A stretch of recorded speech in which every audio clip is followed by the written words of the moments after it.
Good morning. कक्षा 8 हिंदी, जिसमें हमने ग्रामर का लास्ट चैप्टर जो था विशेषण वो देख लिया है। आज मैंने चैप्टर नंबर 1 to 7 जो हमारे ग्रामर के चैप्टर है उसके कुछ मल्टीपल चॉइस क्वेश्चन दिए हैं और हर एक चैप्टर के क्वेश्चन के बाद मैंने उसका आंसर भी दिया है। लेकिन आप लोगों को ये आंसर खुद करने की कोशिश करनी है और फिर चेक करना है कि आपको ये चैप्टर समझ में आ गए हैं ये आंसर, क्योंकि ये जो क्वेश्चन आंसर है वो क्वेश्चन आंसर में भी आ सकते हैं, फिलअप्स में भी आ सकते हैं। तो कोशिश करना आंसर खुद करने की। हम देखते हैं चैप्टर नंबर 1 भाषा और व्याकरण, जिसके क्वेश्चन आंसर। पहला है भाषा कहते हैं। 4 ऑप्शन है। मन के भाव को बोलकर या लिखकर बताना, मन के भाव को संकेत द्वारा बताना, मन के भाव को केवल बोलकर बताना या मन के भाव को केवल संकेत के द्वारा बताना। ये 4 में से कौन सा ऑप्शन आएगा वो आपको टिक करना है। दूसरा है भाषा के मुख्य रूप है 1, 2, 3 या 4। हमने कितने रूप सीखे हैं वो आपको याद करना है और आंसर लिखना है। तीसरा क्वेश्चन है हम प्रतिवर्ष हिंदी दिवस मनाते हैं 14 जनवरी, 14 मई, 14 सितंबर और 14 अगस्त। ये 4 में से कौन से दिन हम हिंदी दिवस मनाते हैं? ये आंसर तो सभी को आना चाहिए क्योंकि हम स्कूल में ये मनाते हैं। नेक्स्ट क्वेश्चन, भाषा का क्षेत्रीय रूप जो स्थान स्थान पर बदलता रहता है। ऑप्शन 1 लिपि, भाषा, बोली और ऑप्शन 4 है व्याकरण। क्वेश्चन नंबर 5, संविधान के किस अनुच्छेद में हिंदी को राजभाषा का स्थान मिला? 4 ऑप्शन है, उसमें से कौन सा शायद ये आपको ना आए तो इसका आंसर दिया हुआ है, लेकिन ये भी जनरल नॉलेज के लिए बहुत ज़रूरी क्वेश्चन है। उसके बाद भाषा के नियमों की जानकारी देने वाला शास्त्र है लिपि, व्याकरण, बोली और भाषा। 4 में से कौन सा है वो आपको सिलेक्ट करना है। क्वेश्चन नंबर 7, व्याकरण के कितने अंग होते हैं? 2, 3, 4 या 5। क्वेश्चन नंबर 8, कौन सी लिपि दाएं से बाएं लिखी जाती है? ये आंसर भी आप सभी को आ जाएगा। ऑप्शन है रोमन, फारसी, गुरुमुखी और देवनागरी। चैप्टर नंबर 1 के 8 क्वेश्चन है और उसके आंसर मैंने यहाँ दिए हुए हैं।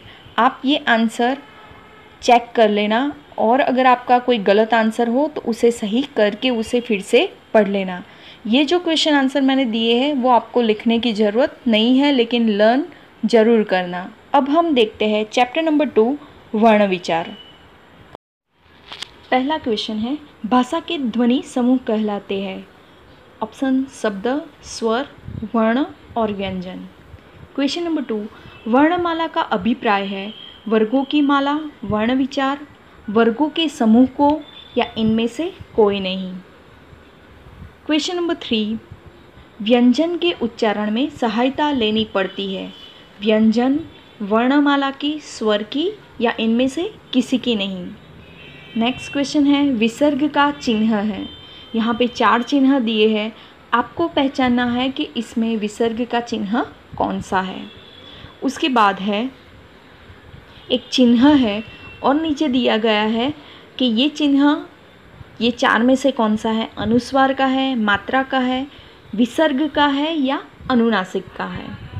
क्वेश्चन नंबर 6, दीर्घ स्वरों की कुल संख्या है 4, 5, 7 या 11।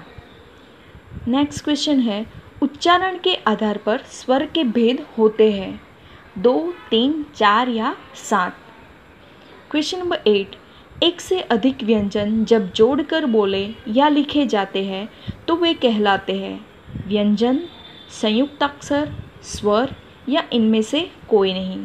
चैप्टर नंबर 2 में भी 8 क्वेश्चन हैं और इसके आंसर भी मैंने दिए हुए हैं, आप चेक कर लेना। अब हम देखते हैं चैप्टर नंबर 3 शब्द विचार। पहला क्वेश्चन है वर्गों का सार्थक समूह कहलाता है वर्ण, शब्द, वाक्य या वर्णमाला।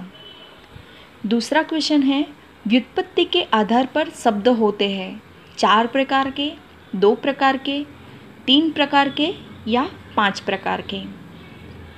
क्वेश्चन नंबर 3, सार्थक शब्द का उदाहरण है सुंदरता, पंचम, मकच या कलज। उसके बाद है चौथा क्वेश्चन, इनमें से कौन सा शब्द निरर्थक है? भाई, अचप, अचल या अटल। निरर्थक मतलब जिसका कोई अर्थ ना निकलता हो। ये 4 में से ऐसा कौन सा वर्ड है जिसका कोई अर्थ नहीं होता है? बहुत इजी है ये क्वेश्चन। उसके बाद जो शब्द संस्कृत भाषा से ज्यों के त्यों हिंदी भाषा में प्रयोग किए जाने लगे वो कौन से शब्द कहलाते हैं? देशज, विदेशी, तत्सम या तद्भव। उसके बाद उत्पत्ति के आधार पर शब्दों के भेद है। 4 ऑप्शन है। ऑप्शन 1 है तत्सम, तद्भव, देशज, विदेशी। दूसरा रूढ़, यौगिक, योग रूढ़। तीसरा एकार्थी, अनेकार्थी, विलोम और पर्यायवाची। एंड चौथा ऑप्शन है विकारी और अविकारी। ये सारी डेफिनेशन के साथ हमने देखा है तो आपको इसके आंसर आने चाहिए। क्वेश्चन नंबर 7, तद्भव शब्द किस आधार पर शब्द का भेद है? अर्थ के आधार पर, प्रयोग, रचना या उत्पत्ति के आधार पर। और लास्ट क्वेश्चन है उज्ज्वल का सही तद्भव शब्द है उजियारा, उजला, उजागर या उज्ज्वलता। ये 4 में से सही ऑप्शन आपको सिलेक्ट करना है और इसके भी मैंने आंसर यहाँ पे दिए हुए हैं। अब हम देखते हैं चैप्टर नंबर 4 संज्ञा। पहला प्रश्न है व्याकरण में नाम शब्द कहलाते हैं सर्वनाम, संज्ञा, कर्म या क्रिया। क्वेश्चन नंबर 2, हिंदी व्याकरण के अनुसार संज्ञा के कितने भेद होते हैं? 2, 3, 4 या 5। हम कितने भेद सीख चुके हैं वो याद करके आपको सही ऑप्शन चुनना है। क्वेश्चन नंबर 3, जो शब्द किसी विशेष व्यक्ति, वस्तु, स्थान या प्राणी का बोध कराए वह कौन सी संज्ञा है? व्यक्तिवाचक, जातिवाचक, भाववाचक या इनमें से कोई नहीं। प्रश्न 4, जो शब्द अपनी संपूर्ण जाति का बोध कराए वह कौन सी संज्ञा है? व्यक्तिवाचक, जातिवाचक, भाववाचक और समूहवाचक। क्वेश्चन नंबर 5, भाववाचक संज्ञाएं कितने प्रकार के शब्दों से बनती है? ऑप्शन है 5, 6, 4 या 3। क्वेश्चन नंबर 6, जिन संज्ञाओं को केवल महसूस किया जाता है वह कहलाती है जातिवाचक, द्रव्यवाचक, भाववाचक या व्यक्तिवाचक।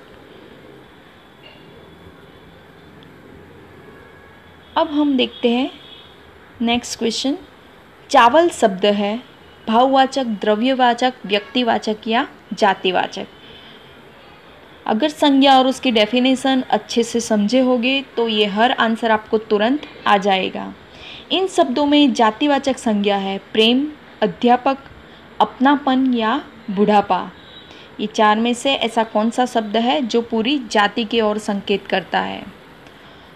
नेक्स्ट क्वेश्चन है निम्न शब्दों में से भाववाचक संज्ञा है, मतलब ये 4 शब्दों में से एक कौन सा शब्द है जो भाववाचक संज्ञा का है? लिखावट, हिमालय, नदी या शहर। और 10वां है आयुष आजकल मन लगाकर पढ़ता है। मैं संज्ञा शब्द कौन सा है? आयुष आजकल मन लगाकर पढ़ता है में संज्ञा शब्द कौन सा है? आजकल, ध्यानपूर्वक, आयुष या पढ़ता है। इसके आंसर मैंने यहाँ पे दिए हुए हैं, ये आप चेक कर लेना। अब हम देखते हैं चैप्टर नंबर 5 जो सबसे लंबा है संज्ञा के विकारक तत्व। संज्ञा के विकारक तत्व में सबसे पहले हम देखेंगे लिंग के जो क्वेश्चन आंसर है वो।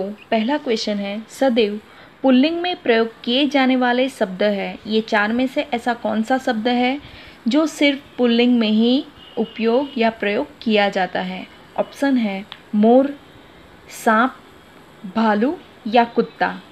सोचना और आंसर टिक करना। क्वेश्चन नंबर 2, पुरुष जाति का बोध कराने वाले शब्द कहलाते हैं? पुल्लिंग, स्त्रीलिंग, उभयलिंग या इनमें से कोई नहीं। बहुत इजी है, तुरंत आ जाना चाहिए आपको। क्वेश्चन नंबर 3, राष्ट्रपति शब्द है स्त्रीलिंग, पुल्लिंग, उभयलिंग, उभयलिंगी या इनमें से कोई नहीं। नेक्स्ट क्वेश्चन, इनमें स्त्रीलिंग और पुल्लिंग एक समान रहता है। ये 4 शब्दों में से ऐसा कौन सा शब्द है जो स्त्रीलिंग और पुल्लिंग दोनों में एक समान रहता है? जैसे मैनेजर, नर, मादा या आदमी। क्वेश्चन नंबर 5, गायिका शब्द का पुल्लिंग है गाना, गवैया, गायक या इनमें से कोई नहीं। क्वेश्चन नंबर 6, जिन शब्दों के अंत में इका होता है वे सदा होते हैं? पुल्लिंग, स्त्रीलिंग, नित्य पुल्लिंग या नित्य स्त्रीलिंग।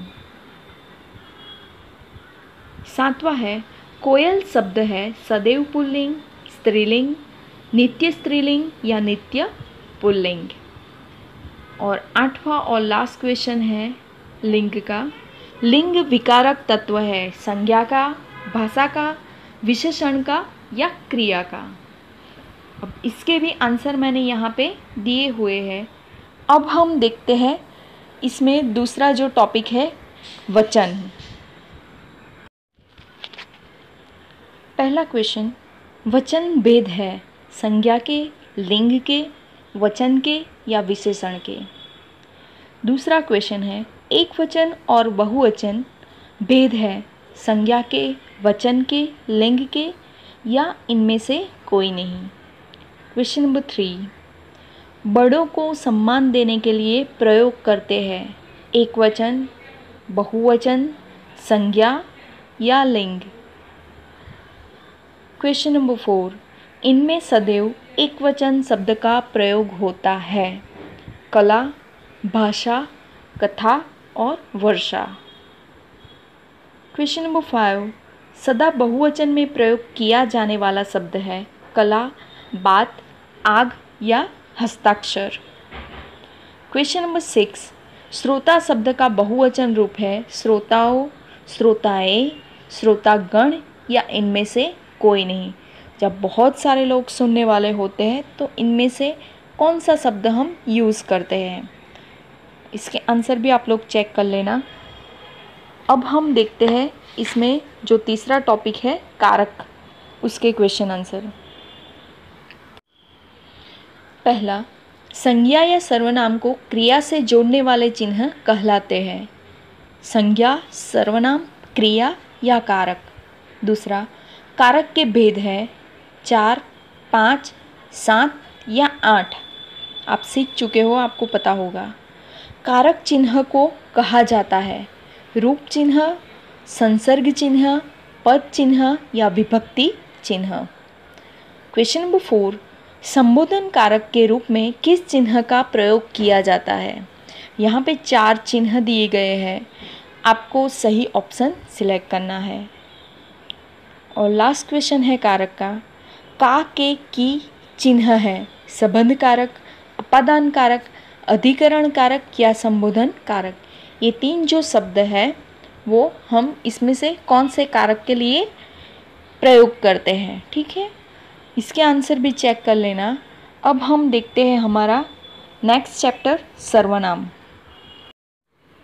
पहला प्रश्न है, सबका नाम का अभिप्राय है? ऑप्शन है नाम, सबको, सर्वनाम या इनमें से कोई नहीं।